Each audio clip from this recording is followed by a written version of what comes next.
Welcome to Buckets. My name's Matt Moore. I'm the senior NBA writer for the Action Network, joined by Brandon Anderson.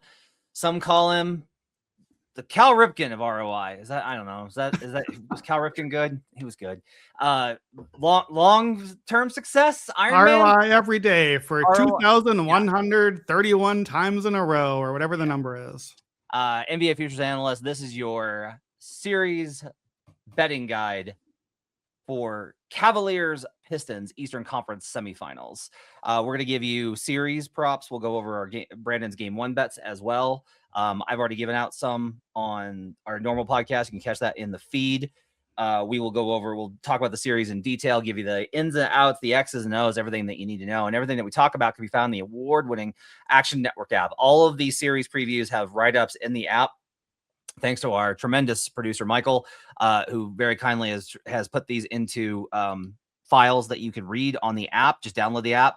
If you get Action Pro by going to actionnetwork.com/pro, you get our pro signals and can track all sorts of interesting information about where the money's coming in. The money and bets are on one side, but the lines move the other way. That means sharp money's coming in, all those type of things. Bet lab systems, so you can come up with your own crazy trends that are extremely small sample and meaningless like mine, or like more longer term and stable like Brandon's. All sorts of great stuff in there. Just go to actionnetwork.com/pro. Okay. Last one of these series previews for the second round. I'm very excited for the series. It's going to be a banger. I think it's going to be really great. I think you and I are in the same place about it in terms of what's going on in the market with it, because I will start by saying I'll give you because I like the percentages rather than the betting figures, even though if you listen to this, you definitely know them.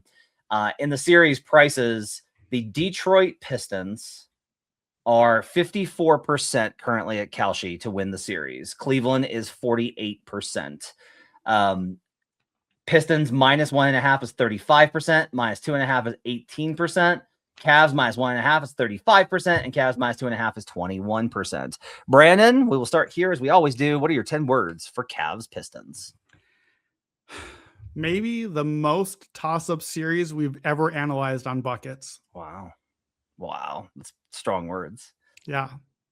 What are yours? Mine is going to be, I have to count them out as always. I can't believe I'm going to back the Pistons again. That's it. I have been waiting for the opportunity to fade Detroit, specifically in this second round, for months.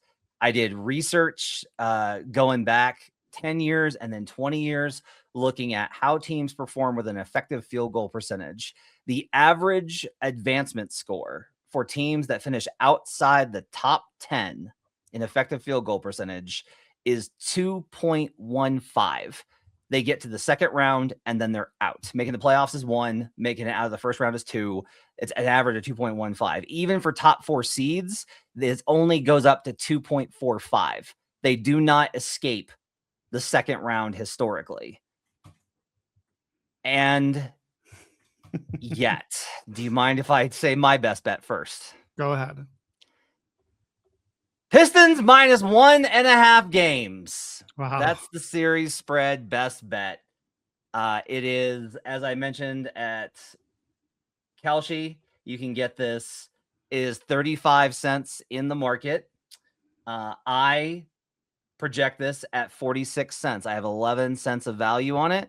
That's enough for me to put a bet in. I cannot get past the fact that the market is simply, no matter the context, even when I adjusted it, this isn't like my raw number, Brandon. I did everything here to get this. I was like, no. I want the Cavs. Because the Pistons can't shoot. This is a Cavs spot. I made all sorts of adjustments to get to be like, well, okay, I'm going to like input my like matchup thought on it. And I'm going to add in like a 4 factors layer that favors Cleveland and like all of these types of things. And it's still spat out like, no, the market still is disrespecting Detroit because they won 7 games with Orlando.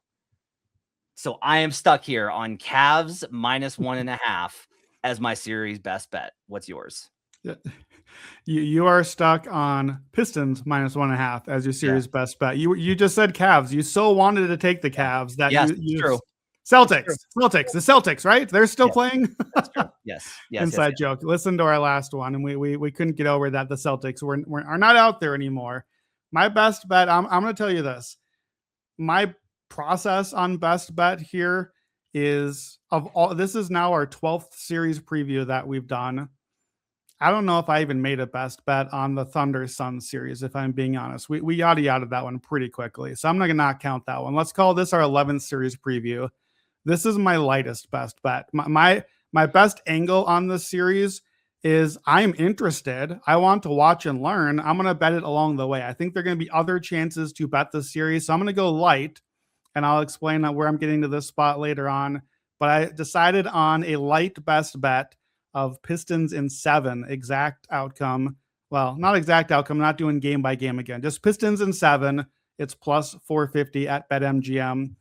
It's if I had to do, old school, we go on Twitter and we post our predictions of what we think is going to happen in each series. This is what I would post. This is what I think is the most likely outcome. I think these are very toss-up teams, toss-up games.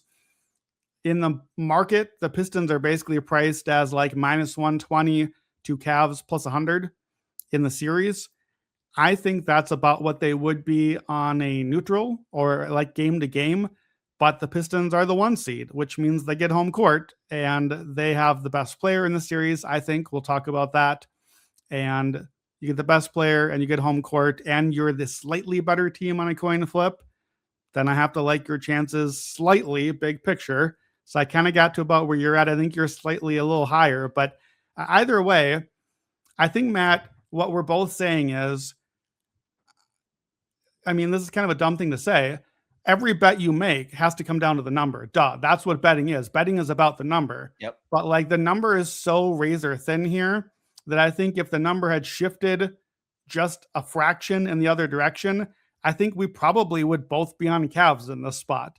Like it's so close here that it's not, we love the Pistons here from what I'm hearing so far. This looks like the right number play based on that. The books are telling us Cleveland is the better team. And I'm not positive that I agree with that. And Detroit has some advantages in its favor. So we'll talk about it. Yep. To reinforce your point, I have another best bet that I want to give out up top here. Okay. No, I want to give you the space to give yours first. And that is overtime games, baby. We are back.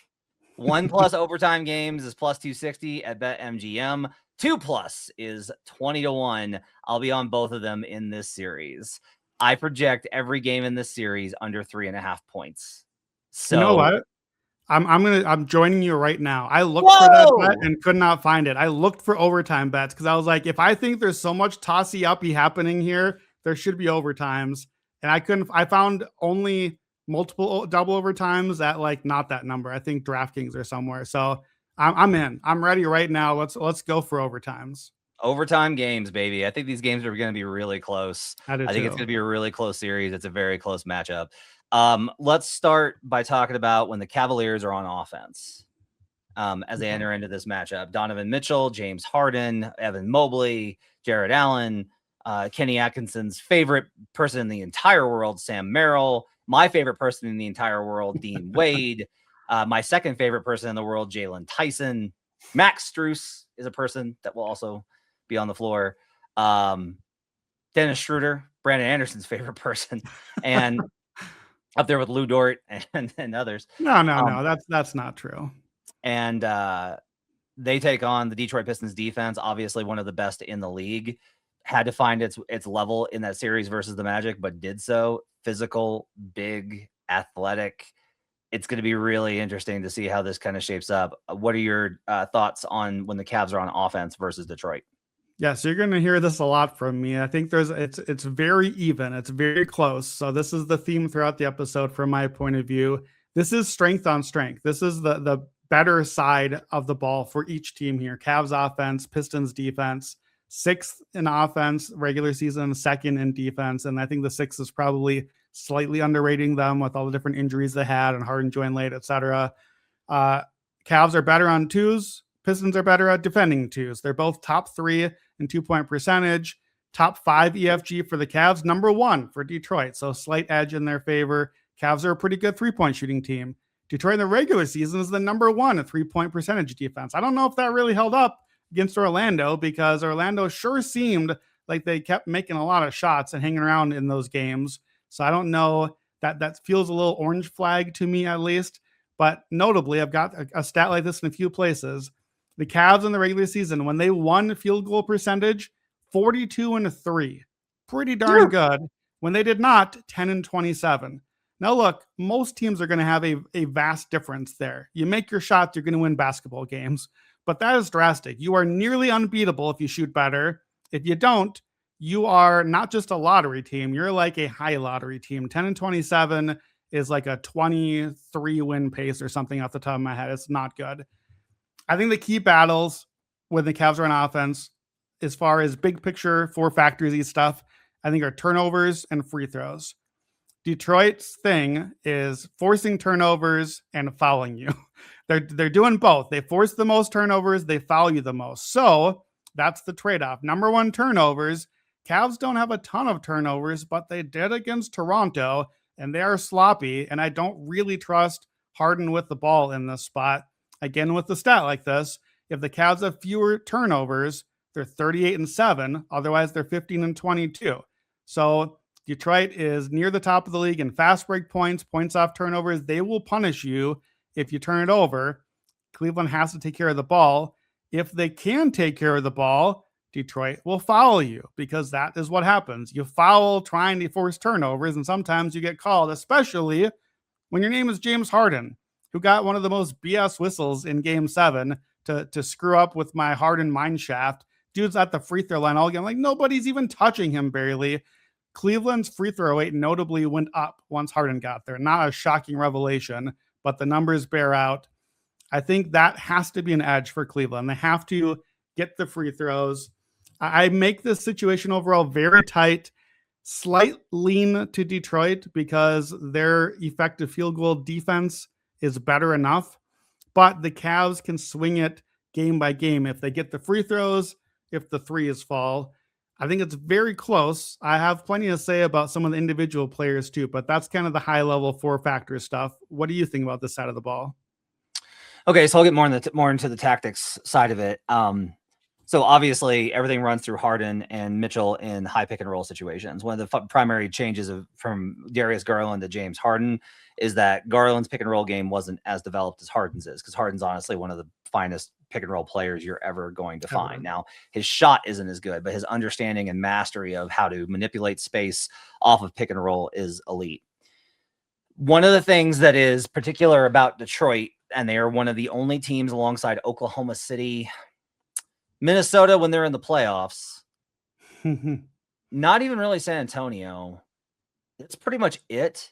In my opinion, this season, Detroit is the best team at blowing up screens. What do I mean by that? So instead of guy comes over the screen, instead of trailing him, like I'm following behind him over the screen, or hedging in terms of my guy's going to come out and stop him and I'm going to catch up to it.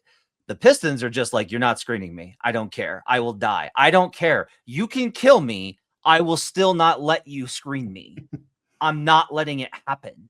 I'm going to wedge myself in between your big and the ball. And I'm just going to stay there. And we're not going to let you do this ever.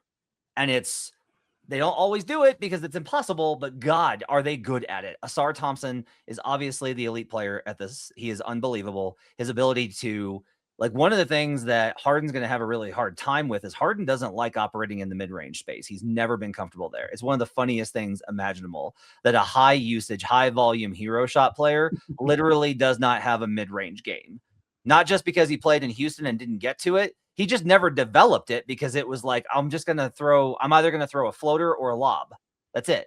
Like in the beginning, it was just, I'm getting to the rim. He would just get to the rim all the time. And then teams started really dropping to be like, well, okay, we're going to take away your step back. and then we're going to try and like keep you from getting to the rim. And he was like, well, I need a floater. And his floater used to suck. And then he got better at it. Now he's a little bit worse at it because he's older and doesn't have the leap. He's also got the lob out of that. That's the hardest part with Harden is you're never like, is he shooting or is he throwing a pass? Yeah. And he kills you either way. Asar is able to come over the back of that. Even if you do get clearance on him, he will recover and not just contest, but swat the ball out of your hands into a teammate's hands or just grab it. I've seen him just grab it coming from the weak side. It's insane.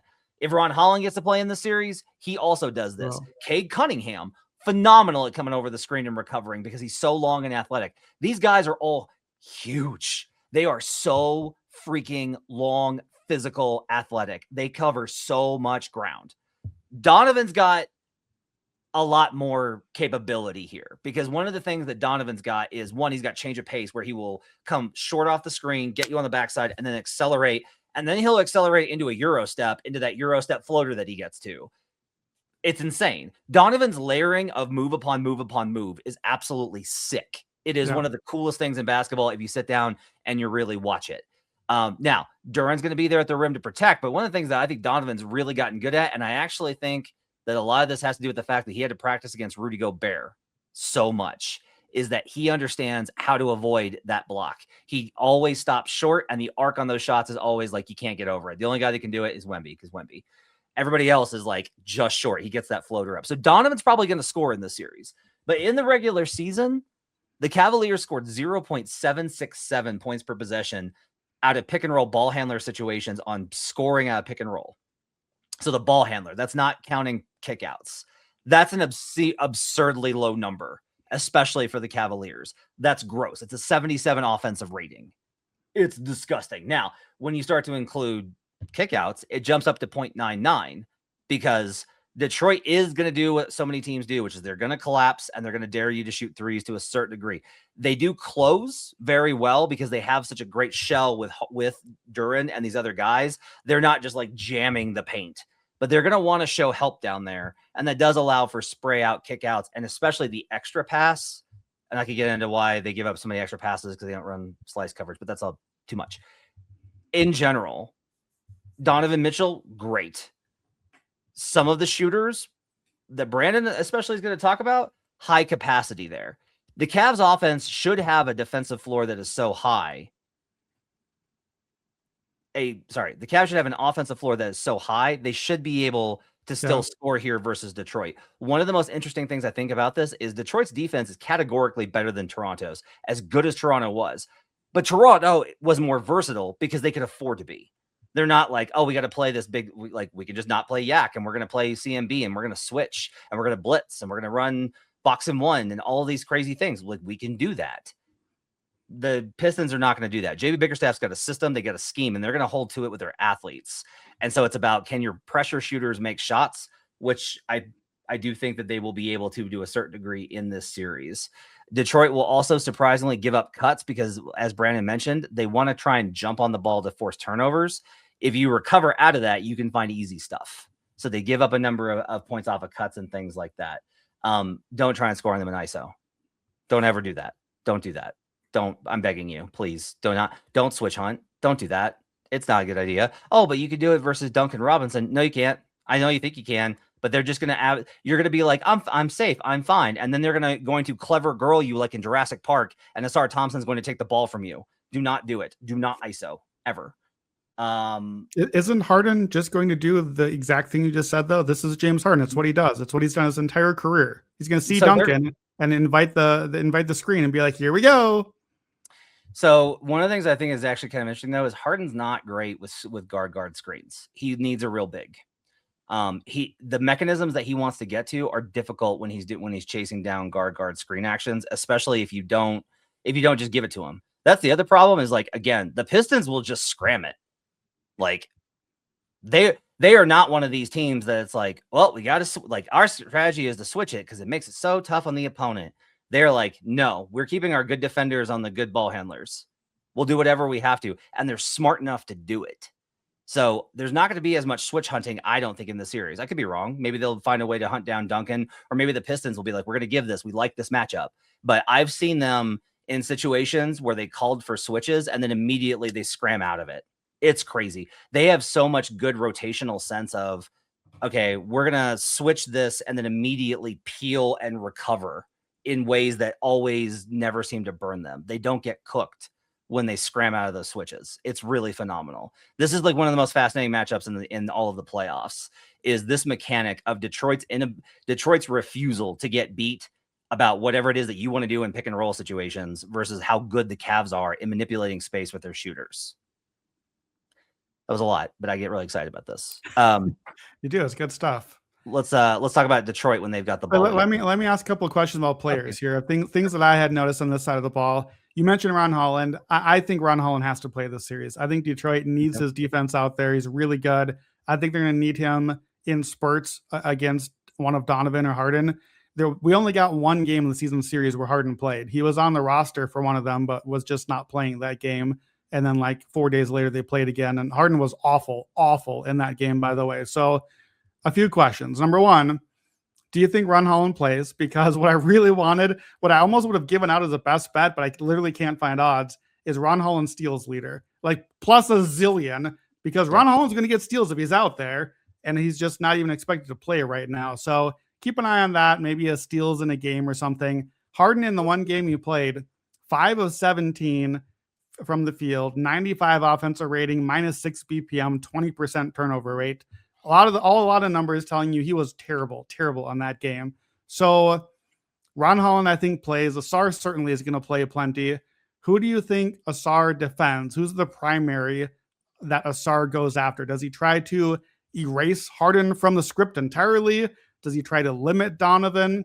And last part of the question, this is like 4 layers to the question.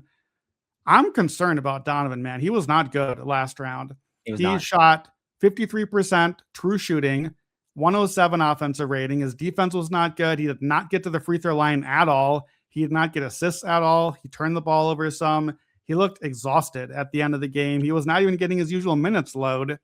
Is that like truly watching from the couch? I'm like, is this guy hurt? Is there like a conditioning issue? Was he out a while and he's not like back to full speed? Something feels off. I think Donovan is a great playoff performer. He's one of the reasons I was in on Cavs futures. So to me, I got Cavs futures before the playoffs started because I was like, Donovan and Harden in this matchup, those two both, that swings it. And now it's why I'm on the other side, because Donovan and Harden, who I don't believe in great anymore, and who I think Detroit has good matchups for. So what do you think I'm overblowing concerns about Donovan or Harden? Do you think Holland plays some? Who does Asar defend? Thoughts on any of that?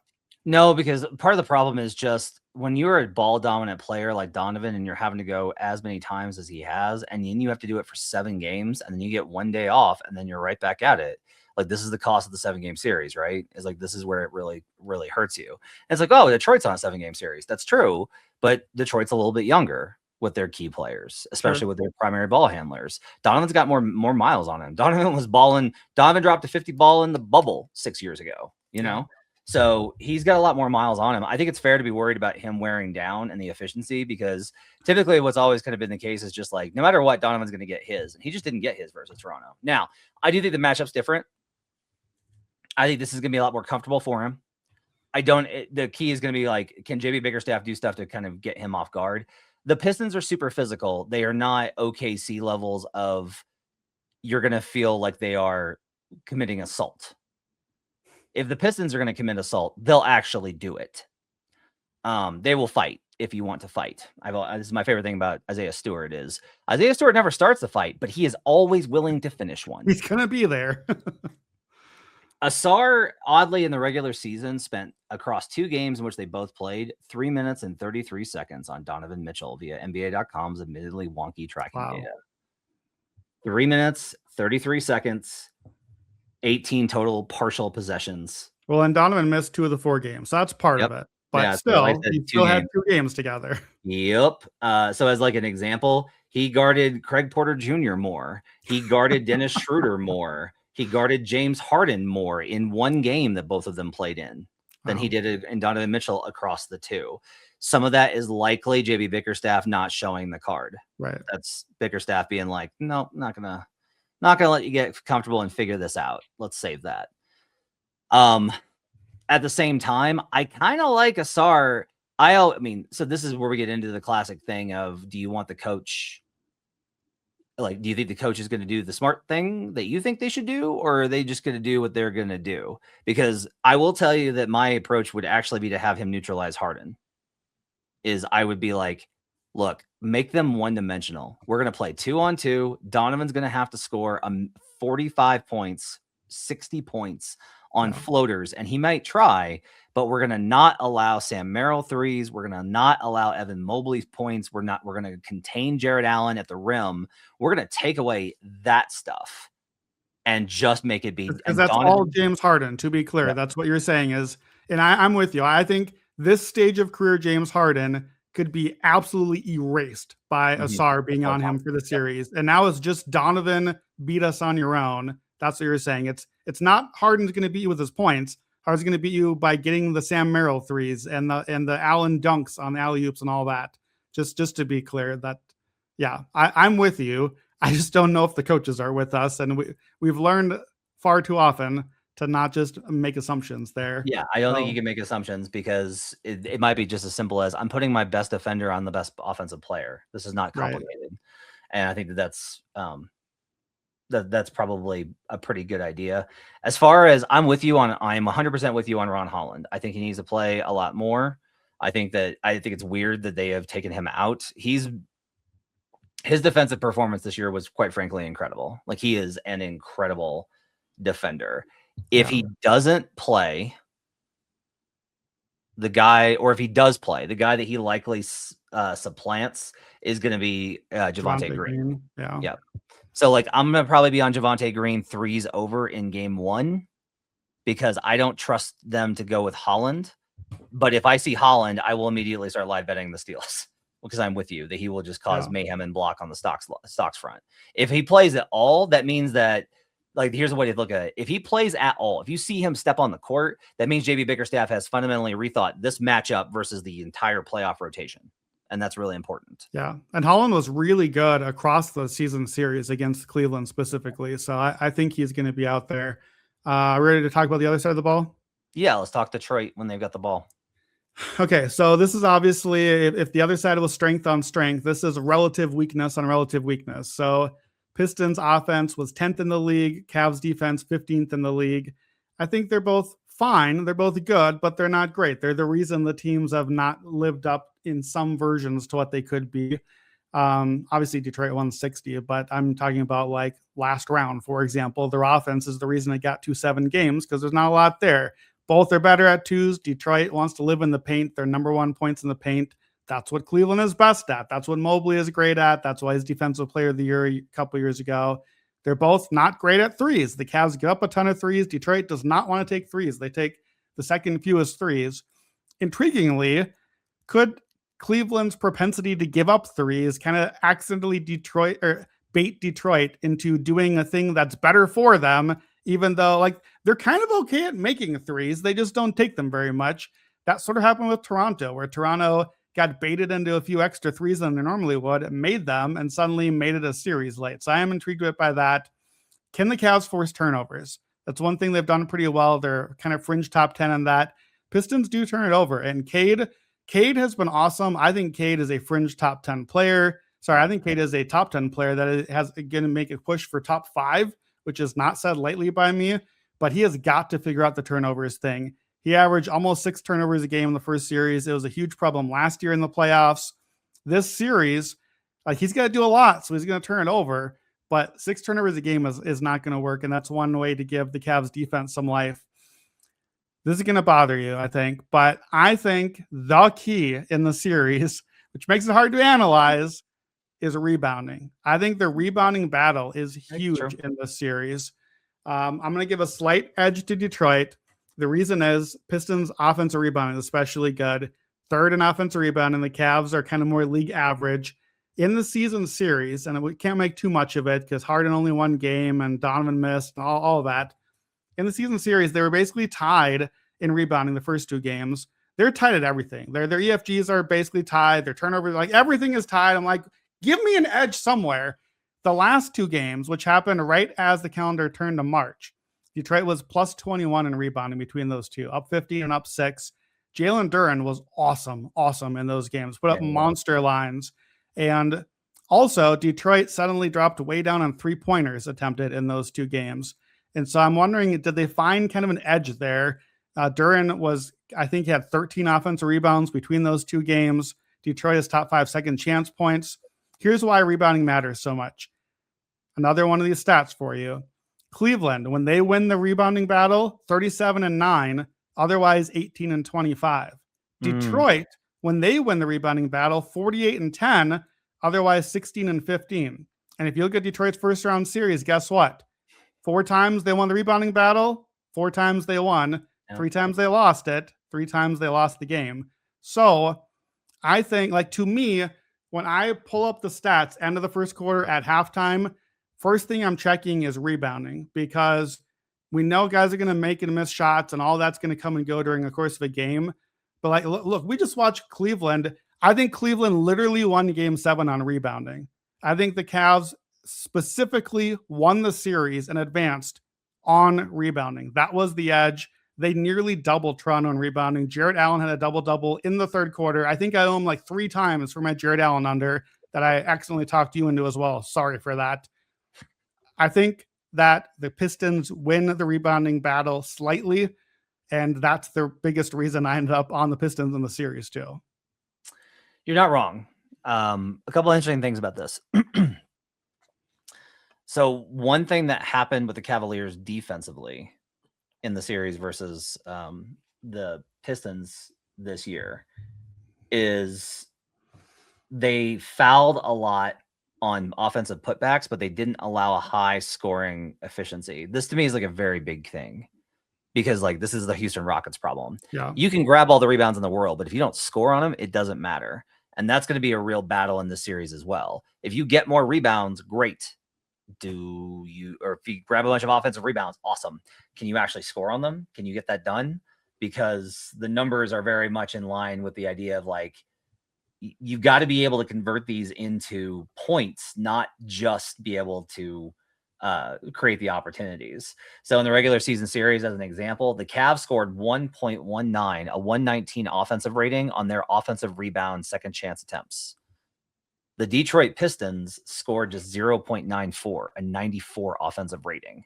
Now, volume matters here, right? It's like if you just keep getting them and you miss and you grab it, you miss and you grab it, you miss and you grab it, it does matter. But there is this like drag of efficiency that you need to be able to finish. So like the Pistons being it, like Duren's a great example of this.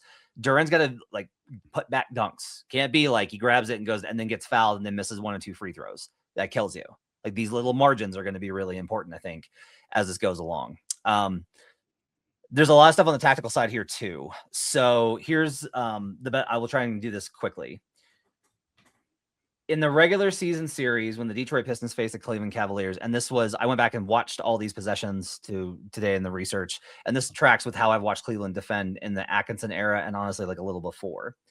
So there was 117 possessions classified as pick and roll, including pass outs via synergy. Okay. 117, 75 of them, the Cavaliers played at the level, which means the big comes up and hedges in either a high drop or at the level of the screen to prevent Cade Cunningham. You don't drop versus Cade because that's exactly what he wants. He will just murder you with pull-up jumpers. That guy went from not being able to hit water if he fell out of a boat his rookie season to one of the most lethal jump shooters in the league. So you can't do that. And the Cavs don't want to do that anyway. That's not their scheme. They want to play at the level. In part, think about it this way. You can do that with Jarrett Allen or Evan Mobley because the other one is on the backside able to protect the rim. If your coverage gets broken and the guy gets downhill, you've got a defender back there. This especially matters with Cade Cunningham because Cade struggles with finishing. So if Cade comes around that edge, he gets the edge on Jarrett Allen, and he's running towards the rim. He's now got Evan Mobley closing at him. He has to finish a tough layup, which he's not great at to begin with, versus Mobley. Cavs are like, this is what we want right here. There's probably a case to be made for Cade unders in this series based off of this scheme. And if you go, how are the Pistons going to score? How? if Cade doesn't score? It's a fair question. One thing I will say, though, is the Pistons had a hell of a time with different mechanisms that you can use to counter that because of the way that Toronto defended Duren and the personnel that they had. The Cavs don't have that. So Duren's going to get a lot of short roll opportunities. I played a lot of Duren assist overs last year in the Knicks series. I'm going to go back to it, I think, in this one. Duren is surprisingly really good at both like dunker spot passes for lobs or the kickouts. So he's going to get those opportunities in the series because that middle ground space in the paint behind the two at the level coverage at the top of the key or on the edge and before you get to the paint where the rim protector is, Duren can operate in that space. He can also just dunk over it. Like Asar is awesome as a cutter. So he's going to just like at that short roll, he's going to be right at the rim, ready to dunk on it. And they will use Asar as a screener in these spots too. And Asar is going to get those chances. So this kind of does lead back into what Brandon was just talking about, which is the 3-point opportunities for Detroit are going to be up. Because if you do play 2 at the level, guess what? That means that there's a 4-on-3, the backside of that. If the ball gets out and Cade's tall enough to get that pass over. He struggled versus Orlando because those guys are demons. The Cavs are not demons. If we get past all these X's and O's, there is a fundamental problem on both sides of the ball here for Cleveland, which is, and like Cavs fans have talked about this. I don't love this terminology, but I think it's what's used so we can just describe it this way. They're soft. They're just not a super physical team. Now, they bucked up and like bullied the Raptors, and they deserve credit for that. But this Pistons team is a whole other universe. Yeah. They will challenge you. They will foul you. They will hit you. It's not dirty. They're just super physical. They want to play in the muck. That's what they want to do. That's how they're built. These are tough dudes. And so how Cleveland both finishes and how they handle the physicality on the defensive end. Can you handle big shoulder bumps? Can you make contact without fouling and contest? Can you keep them from and ones if you are going to foul? These are going to be very big questions too, along with the rebounding stuff that goes into that physicality too. Yeah, I agree. And I'm curious, a couple player things I'm curious your thoughts on. So I noticed Evan Mobley did not really put up big counting numbers in the season series, but he consistently had awesome advanced metrics, like the offensive, defensive ratings. He had, I think, double digits BPM every single game out there. And so he strikes me as the exact thing you're talking about, as like I'm not even saying Evan Mobley is soft. He's thin. He's frail. He's not big and physical. He doesn't want to bang bodies with Jalen Duren for 48 minutes. So how does that check out? Why did Mobley? I think this is a really important matchup for Mobley, partly because I'm assuming like Tobias Harris maybe or somebody like I don't know who defends Mobley on the other side. I think it's not a great series for Tobias. I know he just was awesome in the last one, but I don't think he has somebody to bully quite in the same way in this series. And I'm intrigued by in a weird way. Like I can't look away from both of these teams. I had some doubts about the roster because they have so many one-way guys. Oh, we'll bring in Sam Merrill to shoot threes. Great. Well, he doesn't really defend. Okay, well, we'll bring in Dean Wade to defend. Well, he doesn't really help the offense. Okay, well, with Duncan Robinson's over there. Well, he doesn't really defend. Okay, well, we'll bring in Ron Holland now. Well, he makes the offense awful. It's 5-on-4 now. So I would caution prop bettors from like a thing I normally would do, Matt, is watch game one and be like, interesting. Colin Murray-Boyles played like 22 minutes in that game. Let's play some overs in game two. I don't want to do that in this series. I think role player minutes are going to vacillate wildly from quarter to quarter, game to game. I don't trust these coaches to stick with an option, and I don't trust these guys. I think one guy's going to hit a couple shots one night, and then they're going to keep playing him. One guy's going to go cold, they're going to switch to the defense, or Cade's lighting up, so we got to put a defender in right now, or Donovan is, or like there's so many guys.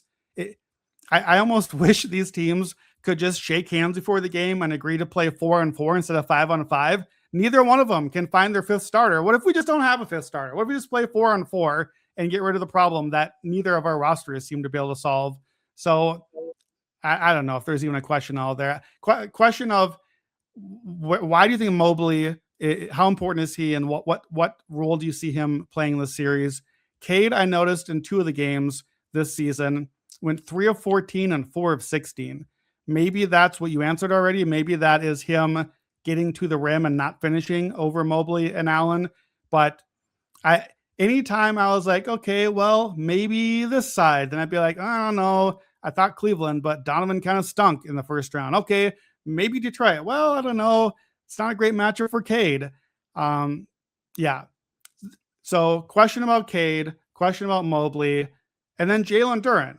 Last 2 games when they played, 33 and 16, 24 and 12, 13 offensive rebounds, 29 free throws. He was awesome.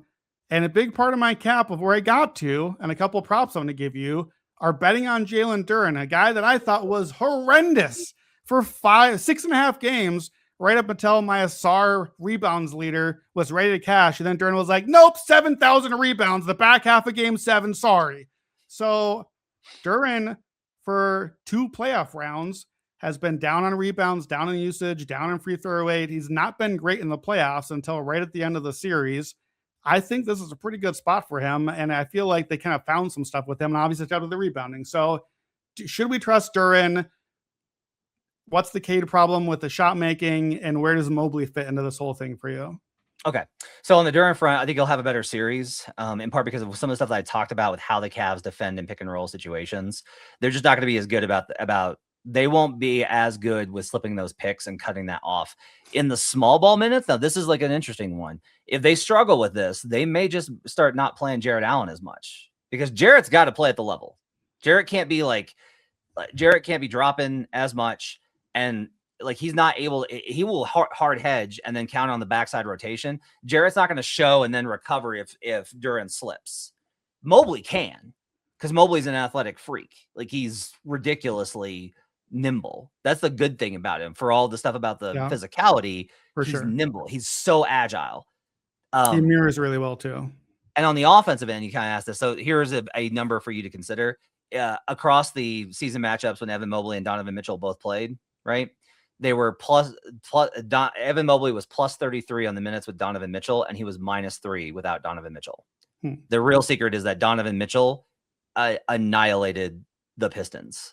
He has like a plus 35 net rating this season versus the Detroit Pistons. They can't do anything with him. Now, maybe they'll have a better chance versus this version, or they'll have a different scheme, but that's a lot of it. The other thing is, think about those 2 big lineups with Jarrett Allen and Evan Mobley, right? The Pistons are going to have to put Tobias Harris on him.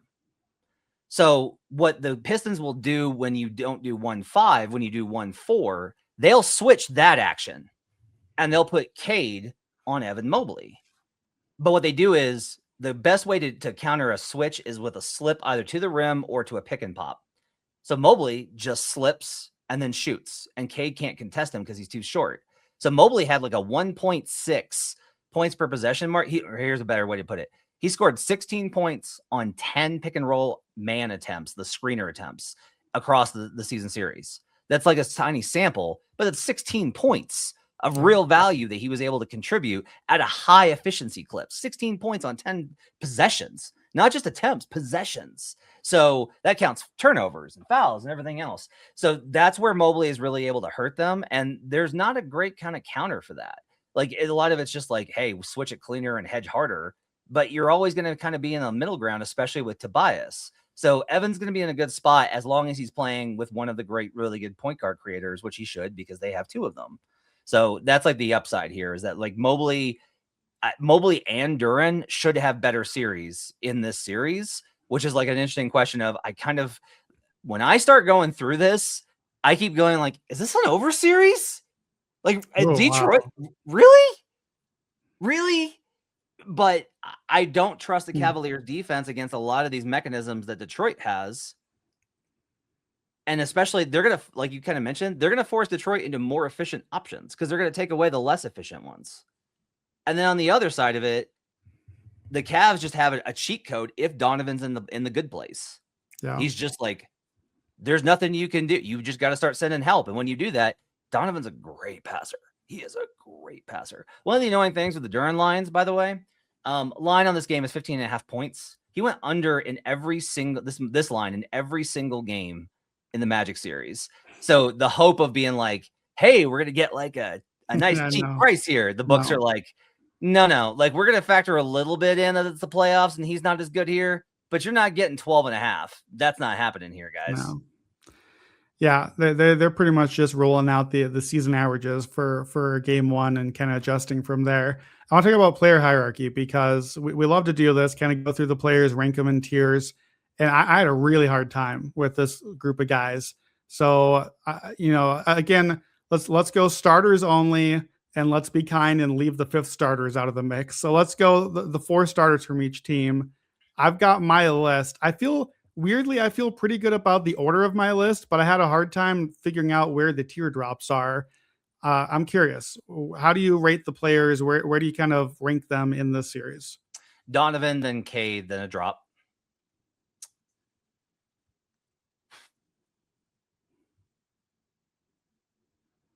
Duran, then a drop. Mobley and a Sar, and then a drop. Harden and Harris. And is Jared Allen, did you forget, or is he just after that? Jared Allen's after that. Okay. I like Jared. I love Jared, but he's down there after that. Sure. So our lists are pretty different. I'm sorry. Dean Wade's number one, but well, yeah, sure, of course. So here's my list. I have Cade first. Yep. Then a drop. I have Cade alone at the top. Then I have Donovan, Mobley, Duran in one group right now. I don't know if Duran belongs in that group or a spot down. I'm very shook by his first round. Then a drop. Then I have a Sar, Harden, drop, Allen, and Tobias. I feel pretty good about the order of those things. I couldn't really figure out, like, should Donovan be up with the Cade group? I feel like when you have him alone at the top, that I probably at least should have him in the Cade group. Yeah. Should Duran be in the Mobley group? You have Duran above Mobley, so I guess probably I should keep him there. It's interesting because any given game, like, do you agree? How many players in this series can be the best player on the court for a game? Two. Just Cade and Donovan. I think so. I don't think Evan can do it in this series. Maybe because he's got like a pretty favorable matchup. It might be like I could see like a monster Evan game, but he just never has them, man. Like his monster games are like Evan Mobley was really good tonight. 16 points, 10 rebounds. Yeah, that's like a great Evan Mobley game. Okay, what about Duran has 33, 16, and 24 and 14. Can that be the best player in the game? That's pretty good. Yeah. I mean, I don't think he'll get that in the series because attention to detail and effort is so much higher. And scouting, but I do think he can have monster games. I think he can have one of those games where you're just like Duran destroyed them tonight. Yeah, like that can definitely happen. But the Cade Donovan thing, we don't have to like overly litigate it. I think it's a really interesting question. For me, it's mostly about Donovan's really polished, and Cade still has some stuff he's got to iron. He's got to buff out. That's countered by the fact that Cade, I think, is not an elite, but he's a tier. He's not an S tier, but he's an A tier defender. And Donovan's like a B, C in that range, probably closer to C. He's like a B minus. Good effort, does his part, but he's small and going to get hurt in a lot of situations.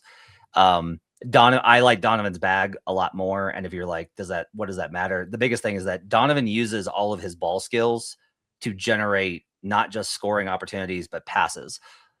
Lots of guys can use their dribble moves to get to a fadeaway jump shot. Donovan Mitchell uses it to get to floaters and layups and dunks and kickouts and lobs and all sorts of stuff. Donovan doesn't leave anything off the table. There's not a lot that I don't think Donovan Mitchell can do offensively. There's a lot of stuff with Cade Cunningham that I'm like, yeah, he's not there yet. Like a really good one in the series that is a very important question here. The Magic would send two at the ball just like the Pistons are going to do. Just like the Cavs are going to do. And instead of blitzing, the Magic blitzed it. Like they were like trying to double and trap. The Cavs are just going to kind of build a wall in front of Cade and be like, you can't get around it. If they do that, that means somebody's open. And the best thing to do if they're chasing the short roll is kick to the shooters, which is why I kept playing Duncan Robinson threes. And it was like spotty up and down, honestly, throughout the series. And a reason is like Cade doesn't make that pass. He's always kind of finding the same trigger to try and get the ball to Duran on the roll and throwing turnovers. These are like the little details, which is why I have Donovan above him. It's super close. It's not like it's like definitively, I think. Do you have a coaching preference in this matchup? No, I do not have a coaching because JB has been terrible. give all of the stats in all of the world about JB being terrible in the playoffs, and it's not like you're wrong. They are what they are, and he's made a lot of mistakes, I think. The biggest thing is JB Bickerstaff is one of those, we do what we do. He is not Nick Nurse, Chris Finch, Eric Spoelstra. I'm going to game plan the hell out of you. He's not that guy. Kenny Atkinson should be that guy. But the problem is like, I keep finding that Kenny Atkinson keeps being like, there's this great strategy in front of me, but I like this other thing. Like this other thing, like I just like it. So I'm going to just do this thing. And then it kind of drives me nuts. Like Atkinson is very worrisome to me. Like he is the coach of the last 2 seasons that has dropped the most in my estimation of playoff performance. And that's crazy. I thought he was so good in Brooklyn, and he has been not good so far in the playoffs. I am deeply concerned about both of these coaches from a game plan, tactics, strategy, matchup standpoint. They're both fine, and I think in terms of challenges and timeouts and all that stuff. Yeah, I pretty much agree with all of that. I don't have much to add, except I will give you the JB numbers because they're bad. 14 and 23 ATS in the playoffs, 37% cover rate, 6 and 12 against the spread on the road, 33%. And relevant for game 1, 1 and 5 against the spread in game 1. And the Pistons are only, I believe, a 2.5 point favorite. So you don't cover that spread, you might lose. And if you lose, you might lose home court. And that's not great for 2 guys who are betting on Detroit in the series. So let me circle back around to that. You're on as your best bet, one of your best bets, Detroit -1.5, Detroit in 6 or less. I would contend, based on the matchup stuff we've talked about, the player hierarchy, all those things, I've not heard your belief in Pistons 6 or less. I'm not saying it's the wrong bet. I want you to make the case for your bet, because I feel like if as a listener, I feel like I've heard as much case for Cleveland as for Detroit from you. So why Pistons in 6 or less? So I think part of the argument here, beyond just like the fact that this is when in the absence of being able to find a significant edge, that I am kind of like, all right, if I like the balances of these 2 things, I kind of want to go with what my numbers will present and be like, all right, I've found that this thing has had a lot of success. Like this thing said that the Hawks were going to take more than 1 game off of the Knicks, right? It like the Raptors. Hey, got home on that one, right? Sometimes I think it's good to not get into your head, and especially in your feelings of like what you like too much. It is for me personally, because I don't think my instincts are that good. I like the spot a lot here, where it feels to me like this is a good opportunity to get a Detroit team that after the first round, everybody is like, oh my God, you almost lost to the 8 seed Magic. Like you almost lost to the Magic. You almost lost to Jamal Mosley. You almost lost to Paolo Banchero. Like you almost lost that series, and you look terrible. And they did. But I also keep thinking about the series script of that, which is the Magic had an outlier offensive game in game 1 that reset the entire series, much like Thunder Nuggets last year, where that flipped the entire like flow of the series. Now the other team comes back and wins in game 2. Detroit does that. You're walking into a Hornets nest in game 3, you blow that.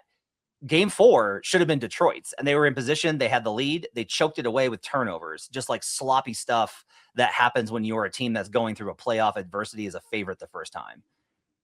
And then they dug their way out of it, and it was 5, 6, 7, and pretty not dominant, but they were down 22 at halftime in game 6. They were out. They were done. So not dominant. I'm not giving you dominant there. No, I should have been out to a team missing Franz Wagner, down 22. Yep. I said not dominant. Okay. I said not dominant.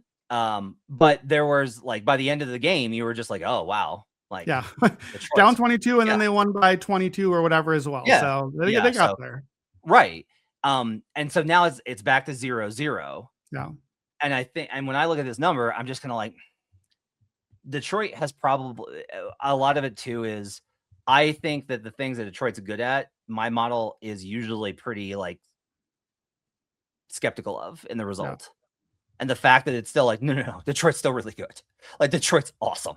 I'm kind of like, all right, the value I think here is on Detroit.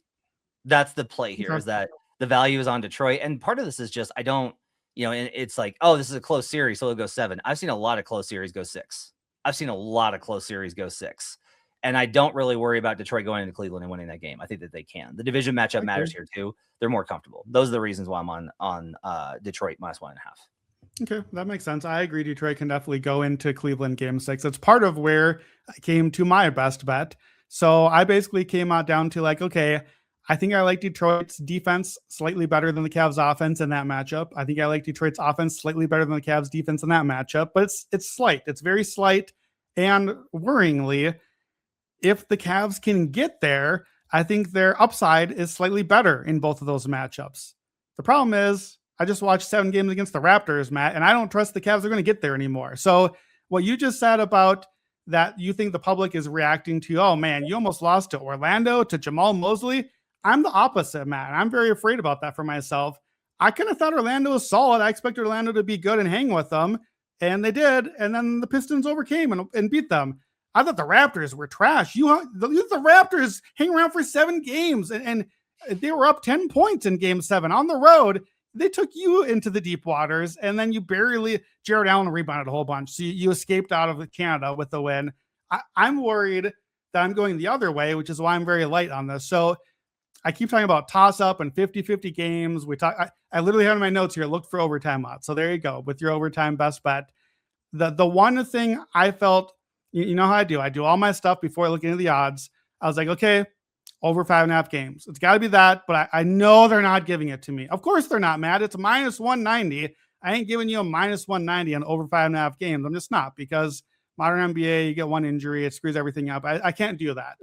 So if you give a mouse a cookie, what if it is over 5.5 games? How do I get some value out of that? So for a while, I was like, okay, what if I go Cavs in 6, Pistons in 7, both as my best bet? What if I do that? But I thought last round was a Detroit home and away heavy series. I don't feel that way this round. I think Detroit can win in Cleveland. I think Cleveland could win in Detroit. I don't think I'm going to put a ton of stock into home court. But if the series goes long, here are things that I think. Number one, I have Cade as the best player in the series, in a tier by himself. If you have the best player in a series, the later the series goes, I'm going to feel good about you. Number two, I just played the mine shaft on James Harden in game 6 and game 7 because late in the series, I do not trust James Harden. And combined with home game 7, and I know the numbers and I know it's not as strong as it used to be, Harden on the road in a game 7, Harden in a game, there's just no world where I'm going to want to back Harden in a game 7. So here's the math. Over 5.5 games is basically implied 65% by the number the books are giving you. I looked at exactly 7 games. That's priced at 33%. My best bet is Pistons in 7. It's plus 450. Based on the numbers, if series gets to 7, the Pistons only have to win game 7 55% of the time for that bet to come home for me.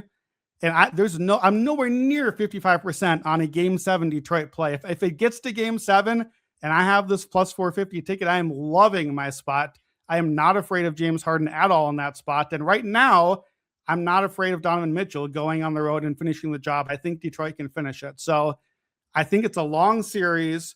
I think Detroit could win in 6. I agree with your assessment, but I think it's long. And the number where I find the most advantage is Pistons in 7. BetMGM, it's plus 450.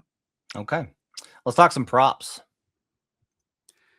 Okay, so Duren rebounding. We talked about a lot of rebounding. I've already made a lot of the case for this. Two matchups are at the start of March. Detroit went low on 3-point attempts. They were plus 21 on rebounding. Duren, 16 boards, 14 boards, 13 offensively. So you can bet Jalen Duren to lead the series in rebounding. That's what I wanted, but he's like minus 150 everywhere. I don't trust Duren enough after what we just watched to invest right now in a minus number. He's going to have like some wonky bad game, and it might be game 1, and I don't need that. Maybe later. I'm willing to invest later. The best, I think FanDuel has a minus 115. I don't need a series leader on a player I don't totally trust at even. I don't need that. So I think I want game 1. If we like an angle, we should play a game 1. So I'm going to not play just the traditional 10.5 over. I'm just going to play the escalator. So 12 rebounds plus 154, 14 is 4-1, 16 is 10-1. If I'm right, if they unlocked a thing, and if he's going to crash the offensive glass, if we like an angle in the playoff series, it's not going to last. So I'm going to jump on that early. And then a couple fun ones. These are not best bets by any stretch. These are fun bets. I like any game bets in this series because I think it goes 6 or 7. So we get a lot of chances to cash in any game. Jalen Duren, 18 rebounds in a game at the score is plus 350. He's done that 3 times each of the last 2 seasons. That's not math in our favor, but he has 16 rebounds in about 10% of his games. The math for me tells me if we got 6 games, we've got about a 50-50 shot of getting at least a 16 rebounding game in there. 16 is pretty close to 18. You're telling me we got a shot. So 18 is plus 350. And of course, I like that at the same book, they give you 20 rebounds any game, 9-1. It's an escalator on our own future. So we got to like that a little bit. Thoughts on Duren before I jump to my favorite shooter in the series? I love the 18 plus rebounds. I just think there's going to be, you kind of see it in that Cavs series where there's games where Jared Allen and Evan Mobley are going to crush because they have the right, like the bounces go their way and they have the right mentality and they have the right physicality. There's going to be games where Detroit, I think, smashes them. I think it's going to be like, it's just going to be this battle the whole way through. And I don't think it's going to be an even battle. Every night, somebody's going to own the other one on the glass. So I like this. I love this bet at 18 plus 350 and the 20 plus. Chef's kiss. Great job. I like the game 1 escalator also because I think we get tired legs, both game 7, lots of missed shots, lots of chances for Duren to miss some shots and get offensive rebounds. So I think we could get a big rebounding game right away. Threes leader. I think threes leader has got to be a Cav. Detroit's just not taking too many. I would not advise you to bet Duncan Robinson. I don't trust him to get volume, and I don't trust him to stay enough on the court for it. It's probably Donovan Mitchell. It's probably just Donovan. That's who we bet last round. What I noticed in the season series is that Sam Merrill was an absolute demon against the Pistons this year. He made 3, 5, 4, and 3 threes in those games. He shot 15 of 30, 50% on 7.5 attempts. Now, first round, he only played like 20 minutes a game, but he still got up 4 attempts per game. And he still is making like half of them because he's a really good shooter. He averaged 27 minutes a game against Detroit. So he did get a little boost. He had like a 35-minute game in overtime or something. He's not going to get that here. But at FanDuel or at Caesars, either one, 35-1, Sam Merrill for threes leader. Here's what I think about Sam. I don't really feel like he should play a lot in the series. I don't think he should be out there that much because he's a one-way player, and I think you need someone to defend. But I think that Kenny likes him, and I think if he plays and hits a shot or 2, now he's going to keep playing. He's going to keep on shooting. If he's on the court, he's going to keep shooting. Sam knows what he's getting paid for. He knows if he's on the court, get the shot up. So I'm going to play the Sam Merrill game 1 escalator 2. And again, I don't want the median outcome. I don't think I'm ever going to want the median outcome because if Sam's off, he's going to miss 0 for 1 or 0 for 2, and he's just going to be out. They're not going to play him anymore that game. If he's on, he's going to keep shooting. In the regular season, he played 52 games. He had 3 or more threes 58% of the time. 30 of the 52. We get 3 threes at 3-1 at FanDuel. That is a completely off number. Unless he's just not playing, that's completely off. He did that in round 1 also. He had twice where he hit 3 threes in the game. 4 threes is 8-1 at Caesars. He did that 38% of the games in the regular season. 5, he did 21%. 5 threes is plus 17-50 at Hard Rock. Now look, these bets might make us look stupid. Sam Merrill might play 6 minutes and take 1 shot in game 1. That's the risk. I'm not going to invest huge amounts. I'm not going to play median outcomes. I'm taking a shot on a thing that I see in the numbers, and it might just look stupid and be dead after game 1. And I might double down and be like, oh, he scored no threes in game 1. Well, maybe he'll play after that. Now he's 60-1. He can make a bunch in a heap. Let's do that. So Sam Merrill, do you think I even have legs on this bet? Can he actually play some minutes in the series? I will always think that there's a chance Kenny Atkinson will play Sam Merrill too much. That's always something I will believe will happen and annoy me with his refusal to do that. Here's one thing I will tell you that I think is really interesting. I think there's somebody on the board that is, or not, sorry, he's not on the board. There's somebody that is going to wind up on this board that's not even currently on it. And that's pretty crazy to me, but it's true. So in the regular season series, catch and shoot points scored, okay? Merrill was number 1 for the Cavaliers with 30 points, okay? Number 2, 3 points behind him, was Jalen Tyson. I reached out to, I talked about this on the best bets pod. So if you heard that one, you're going to hear this again. I talked to Danny Cunningham, who covers the Cavs for Locked On Cavaliers. He's got a great Substack as well. And I asked Danny, I was like, shouldn't they start Jalen Tyson again? Like, he earned his way back into the rotation throughout the course of the Raptors series. And if you told me like, hey, build me a player that you want to be able to defend Cade Cunningham, I would build Jalen Tyson. That's who I would build. Big guard, quick hands, athletic, strong enough to handle him, not crazy. Danny said it's Wade. It's Dean Wade. He's going to start and he's going to guard him. And that Cade has basically something like a 27% true shooting percentage against Dean Wade over the last 3 seasons. And that makes a lot of sense because Cade is built a lot on his athleticism and strength. And Wade's a hoss. Like, he's just a big dude. He's a big, rangy forward. I, however, think that there is a very good role here for Jalen Tyson in the series. And so this is like, if it's not available, I've checked everywhere. Unless if you find it, shout me out and let me know. Yeah. I would bet Jalen Tyson at what's got to be a longer number because he's currently not listed anywhere. Unfortunately, it doesn't work that way. They just unlist guys and they're like, oh, we forgot that guy. Well, he's 8-1 now. Enjoy. You're like, screw you. Yeah, exactly. I hate when that happens. But look, there's a chance where there's a pretty good opportunity here for Atkinson. Like, let's say that I'm talking about all these kind of battles that they've got to do in terms of who's got to be on the floor to defend the Pistons. There's a chance that Atkinson's like, we're just going to outscore them, guys. They can't shoot enough. It's true. Like, the Pistons could do the Pistons could do an incredible job defending, and the Cavaliers could just kill them with math. More volume threes, more efficient shot locations, less contested stuff, higher free throw percentage. That's it. That's just like a model for them to win this series, is not even have a good defensive series and just outpace the Detroit Pistons. Definitely possible, despite me betting on Detroit -1.5. That's absolutely in the cards here. Let me ask you a question based on that. I meant to ask this earlier. We should have had this earlier in the podcast. But as far as I can tell, Cleveland wanted Detroit here. Cleveland is not afraid of Detroit. They tanked out of the matchups late in the season to make sure they stayed in this part of the bracket. And look, that you wanted to avoid Boston too. That's fine. Well, you avoided Boston. Good job. Celtics are out. Cleveland wanted this. Stat from my dad. He made his pick in a contest I run. The Cavs are 9-3 against Detroit in the last 3 seasons. This is a matchup the Cavs keep on winning. Why does Cleveland feel so good about this? And why don't we agree with them? Well, I think you and I don't agree with them because we're looking at the overall bodies of work, because the Cavaliers are like, those guys are not built for this. And we're sitting there going, are you though? That's true. That's the thing here, is like, Cleveland hasn't earned this is not a Cleveland team that has made 3 Eastern Conference Finals and has earned my respect to be like, I can trust them.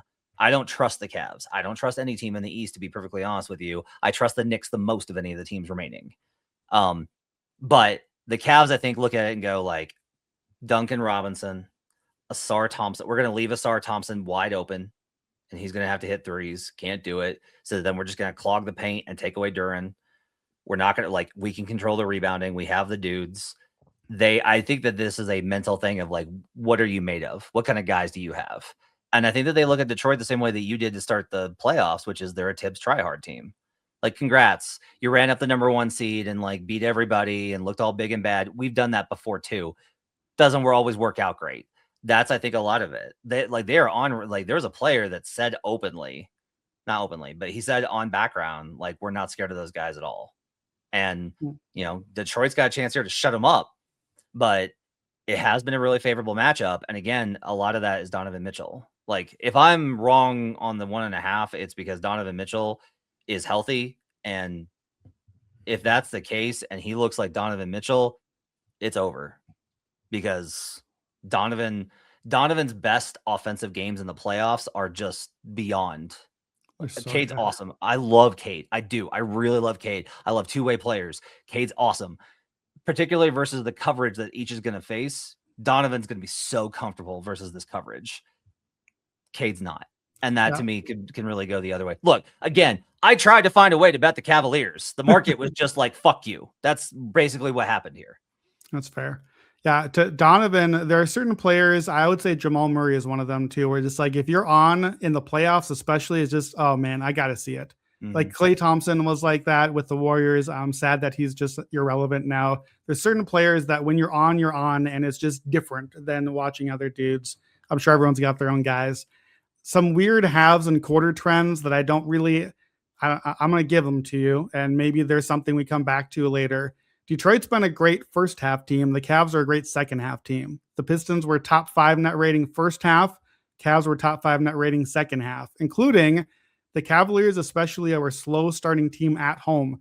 They're 19th in home first half net rating. So if we get to Cleveland down 0-2, and we normally would hammer that game 3 coming home spot, that might actually be a contrarian spot. This is not a team that starts out well. It's a team by the numbers that ends well.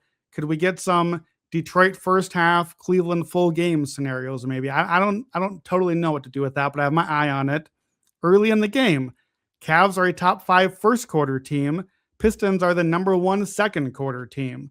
What's that? Especially when the Cavs are not a great first half team. How can you be a great first quarter team, but not a great first half team? I don't really know what to do with those things. So I'm giving you the numbers because if there's a spot where, okay, I like Detroit, well, maybe you should like them in the first half then.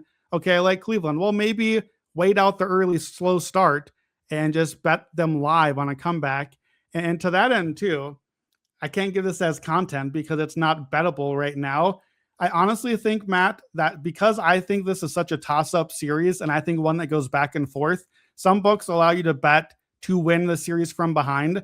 I literally considered just giving out Cavs to win from behind, Pistons to win from behind. Both, just both of them. But you can bet that. I think actually just betting the yo-yo basically, wait till game 1. Whoever wins game 1, bet the other team to win the series. Wait till later in the series, the other team gets ahead, bet the first team in the series. You're done. You're plus money on both sides. You won your bet.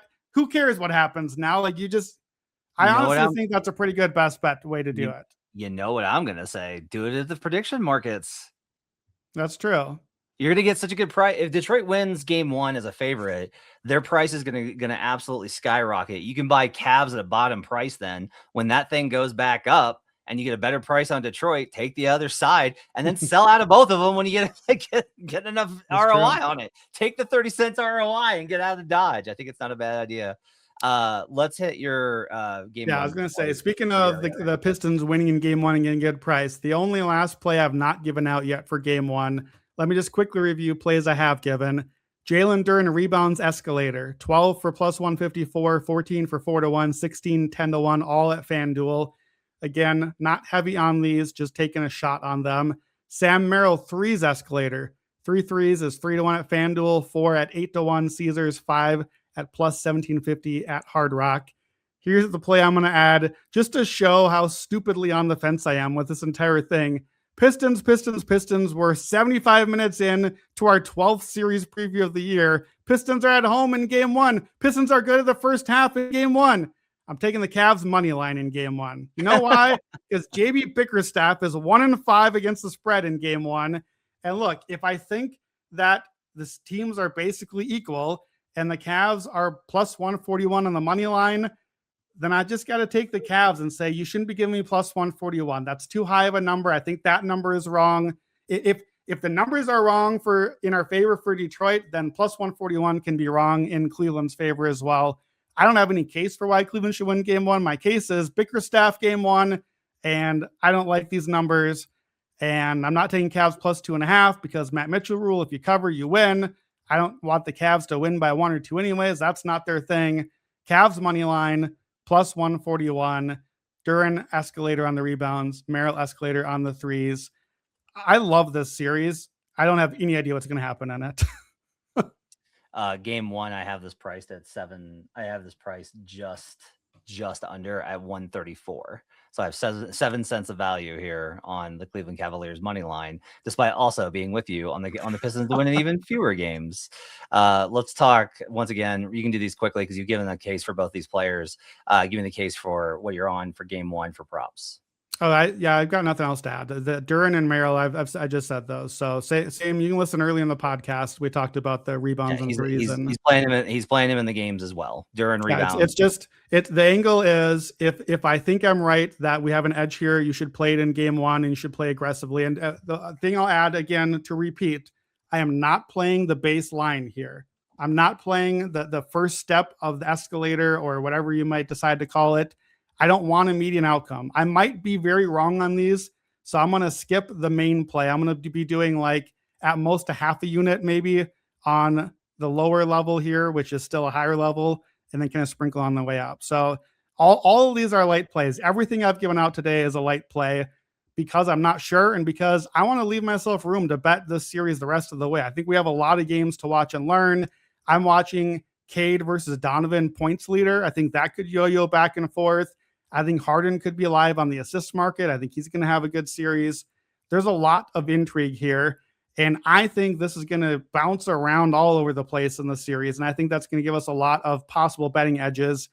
And I have a feeling that I'm going to get to the end of the series and either have found all sorts of fun, goofy spots to invest low, or just like keep swinging and missing over and over and over again and be like 16 units down and get this series out of here. I never want to see these teams again.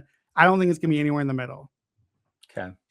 I'm going to add one more. I'm going to add Cade Cunningham under 28.5 points. He averaged, I was like taken aback when I looked this up.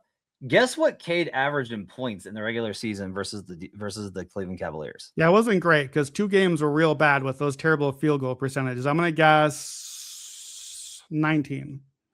On the dot, buddy, 18.5. So I was going to guess 18.5, actually.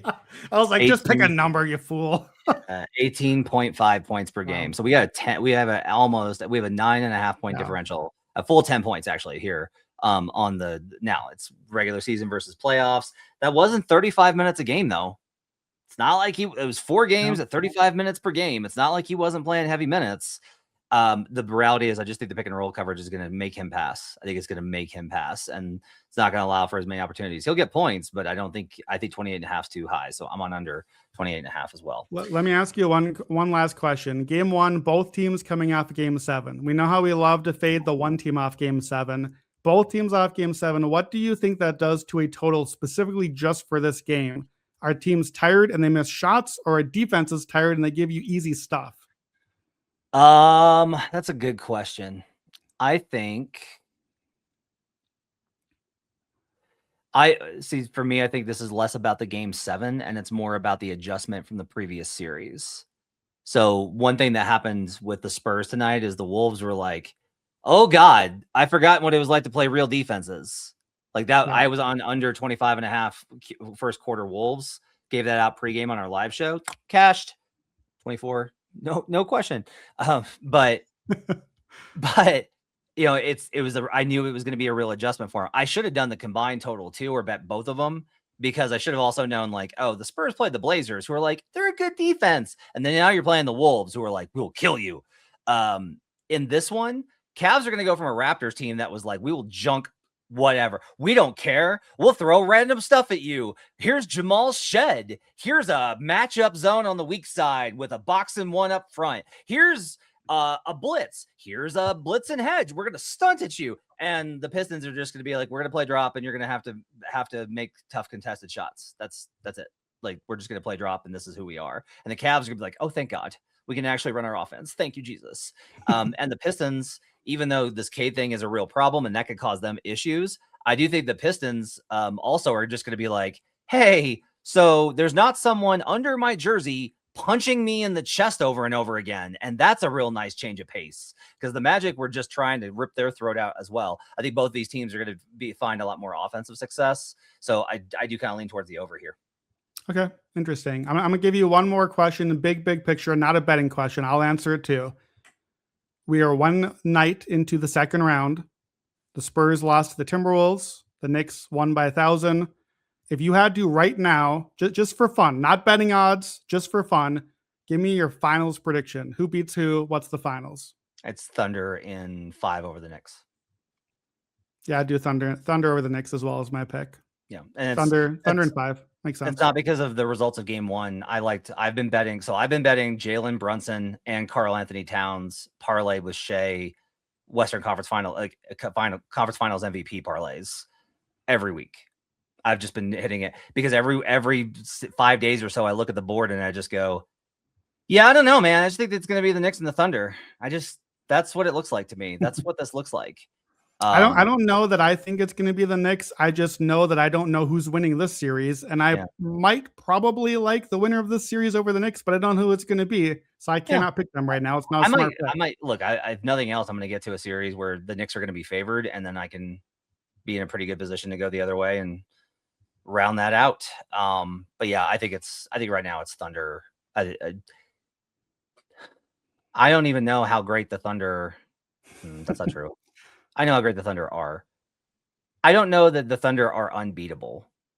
I agree. But this path is just, there's not going to be nothing left to whoever comes out. The path looks good, and yet it's been since 2018 since the defending champ has gotten past the second round. And Matt Moore, if the Thunder don't get past the second round, and now it's just the other 7 teams left, woo, this is very open for some very interesting teams right now, if that is the case. Dude, if the Thunder lose to the Lakers somehow, some way, which is a ridiculous premise, we talked about that.